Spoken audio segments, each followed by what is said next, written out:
মিউজিয়ামের মধ্যে দুর্গা ঠাকুর দেখতে চান? তাহলে চলে আসুন মারকোনি দক্ষিণপল্লীর পুজো ময়দান। নমস্কার, শুভ দুপুর, সবাইকে নতুন একটা ভিডিওতে স্বাগত। দেখতেই পাচ্ছ তোমরা সবাই, আমি এখন চলে এসেছি দুর্গাপুরের অন্যতম একটা সেরা পুজো কমিটির মণ্ডপ প্রেমিসেসে। মারকোনি দক্ষিণপল্লী সার্বজনীন দুর্গোৎসব কমিটির যে মণ্ডপ প্রেমিসেস, একদম তার সামনে। লাস্ট যেদিন এসেছিলাম তার থেকে তো চূড়ান্ত পর্যায়ে কাজ এগিয়েছে। তো চলো ভেতর যাওয়া যাক। এইদিকে দেখতে পাচ্ছ একটা কাঠের পুরো একটা প্যাসেজ তৈরি করা হচ্ছে, যেটার মাধ্যমে দর্শকরা মণ্ডপে প্রবেশ করবে। এবং মণ্ডপে প্রবেশ করবার জন্য সামনের দিকেও দেখতে পাচ্ছ সিঁড়ি রয়েছে। দেখতেই পাচ্ছ মেন যে মণ্ডপ, তার একদম সামনে আমি রয়েছি। মণ্ডপটার যখন লাস্ট আমি এসেছিলাম তখন কিছুটা অংশে কাজ হয়েছিল, কিন্তু এতদিনের গ্যাপের পর তো সাংঘাতিকভাবে দেখতে পাচ্ছি কাজটা এগিয়ে গেছে। গোটা মণ্ডপের বেসটা কিন্তু প্লাই দিয়ে রেডি করা হচ্ছে, প্লাই দিয়ে জিনিসটাকে শেপে আনা হচ্ছে। এবং একদম সামনে দেখতে পাচ্ছ সিঁড়ি, যেটা দিয়ে এবার আস্তে আস্তে আমি ভেতরে ঢুকবো। মণ্ডপের একদম দেখতে পাচ্ছ বাঁদিকে অনেকগুলো এখানে কিন্তু স্ট্রাকচার রাখা আছে, যেগুলোকে একদম কাঠের জানলার মতো দেখতে লাগছে। এগুলোকে ব্যাটাম এবং বাঁশের কিছু টুকরো দিয়ে কেটে বানানো হয়েছে। অনেকগুলো এখানে জানলার মতো স্ট্রাকচার রয়েছে।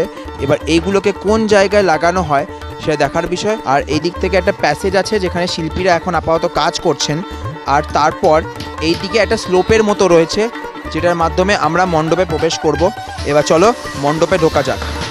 দেখতেই পাচ্ছ তোমরা সবাই, আমি এখন মণ্ডপটার ইন্টিরিয়ার সেকশানে চলে এসেছি। গোটা মণ্ডপ জুড়ে দেখতে পাচ্ছি ইন্টিরিয়ার সেকশানে প্লাইয়ের কাজ কিন্তু তুখরভাবে করা হয়েছে। আর একদম টপের সেকশানে তোমাদেরকে দেখাই যে মণ্ডপে যেখানে ঝাড়টা থাকবে, এরকম পার্টিশন ওয়াইজ এখন দেখতে পাচ্ছি সেট করা হয়েছে। বাট আরও এর মধ্যে কাজ হবে। যেদিন লাস্ট এসেছিলাম তখন এখানটা দেখতে পাচ্ছ যে প্লাই দিয়ে এরকম একটা যে প্ল্যাটফর্ম, এটা কিন্তু ছিল না, জাস্ট কাঠগুলোকে প্ল্যাটফর্মটা বানানোর জন্য সেট করা হয়েছিল। বাট এখন প্ল্যাটফর্মটাও কিন্তু রেডি হয়ে গেছে। এইবার আসি হচ্ছে সেই জায়গা যেখানে মা বিরাজমান থাকবেন। দেখতেই পাচ্ছ এ হচ্ছে সেই প্ল্যাটফর্ম বেদি, যেটার ওপর কিন্তু মাতৃ প্রতিমা থাকবে প্রত্যেক বছরের মতো, এই বছরও থাকবে। আর একদম তার সামনে দেখতে পাচ্ছ অজস্র প্লাইয়ের শিটগুলো কেটে রাখা আছে। এইগুলোকে আবার ছোট ছোট পার্টসে কেটে এরকম যে ব্যাটামের স্ট্রাকচার বা ফ্রেম যেটা আছে সেগুলোর ওপর ইনস্টল করে গোটা মণ্ডপের বিভিন্ন যে পার্টসগুলোকে রেডি করা হবে।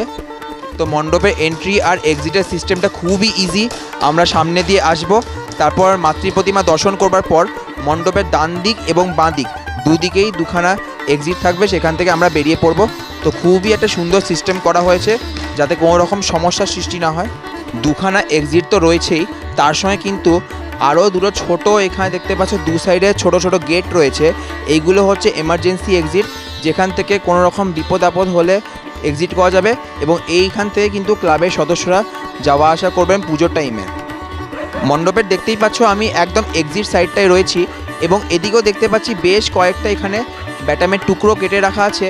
আবার কয়েকটা এখানে দেখতে পাচ্ছ স্ট্রাকচার পোর্শনগুলোকে রেডি করে রাখা আছে। আবার এই দিকে শিল্পীরা দেখতে পাচ্ছি কয়েকটা পোর্শনকে রেডি করছেন। যেটুকু দেখে বুঝতে পারলাম মারকোনি কিন্তু প্রত্যেক বছরের মতো এই বছরও আমাদেরকে একটা ইকো ফ্রেন্ডলি মণ্ডপ দিচ্ছে। এবার ফাইনাল লুকটাই দেখার বিষয় কীরকম হয়। সো এটাই হচ্ছে মারকোনি দক্ষিণপল্লী সার্বজনীন দুর্গোৎসব কমিটির এত অবধি মণ্ডপের প্রস্তুতি পর্ব। কেমন লাগলো তোমাদের আমায় কিন্তু অবশ্যই জানিও কমেন্টসে। তো পরবর্তী ভিডিও দেখা হচ্ছে, ততক্ষণের জন্য টাটা।